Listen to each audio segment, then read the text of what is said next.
যদি আপোনালোকে modular kitchen বুলি বনাম বুলি ভাবিছে তেনেহ'লে ভিডিঅ'টো আপোনালোকৰ বাবে আপোনালোকে চাব পাৰে বহুত ধুনীয়া কোৱালিটি আৰু বহুত ধুনীয়া ফিনিচিঙত মডুলাৰ কিটচেন আপোনালোকে বনাব পাৰিব বনালে আপোনালোকে স্ক্ৰীনত অহা নাম্বাৰটোত কণ্টেক্ট কৰিব পাৰে এই চাব পাৰে সকলো এইবিলাক বাস্কেট হয় বহুত ধুনীয়া কোৱালিটি ভাল কোৱালিটিৰ বাস্কেট হয় আৰু বহুত ভাল কোৱালিটিৰ মেটেৰিয়েলছ আপোনালোকে পাই যাব আৰু এইবিলাক যিমান আছে চব হাইড্ৰলিক হয় আপোনালোকে বেছি জোৰকৈ লগাব নালাগে লাহেকৈ এৰি দিলে হ'ল হাইড্ৰলিকে নিজে নিজে লগাই ল'ব বস্তুটো যদি আপোনালোকে আমাৰ এই ভিডিঅ'টো চাই ভাল পাইছে তেনেহ'লে আমাক কমেণ্ট কৰি জনাব আৰু আমাক কণ্টেক্ট কৰিবলৈ চেষ্টা কৰিব থেংক ইউ আৰু আমাৰ পেজটো ফ'ল' কৰিবলৈ নাপাহৰিব খুৰা ফাৰ্ষ্টত আপোনাৰ নামটো জনাব নাম শ্ৰী কুঞ্জাকিশোৰ দেৱনাথ আপুনি আমাক ক'ত কেনেকৈ লগ পালে আমি অনলাইনতে লগ পাইছোঁ ফেচবুকত লগ পাইছে ফেচবুকত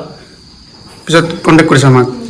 আমাৰ এই কামটো আপুনি কেনেকুৱা পাইছে কামটো ভালে লাগিছে আপুনি যেনেকুৱা বিচাৰিছে তেনেকুৱা পাইছেনে পাইছোঁ আৰু আমাৰ টিমটো যে কাম কৰিছে আমাৰ টিমটো কেনেকুৱা লাগিছে কওক টিমটো ধুনীয়া কাম ভাল ন ভাল বাকী এতিয়া আপুনি আমাৰ এনেই বেলেগ কাষ্টমাৰৰ প্ৰতি কামটোকে কি ক'ব ভাল বুলিয়ে ক'ম ঠিক আছে ধন্যবাদ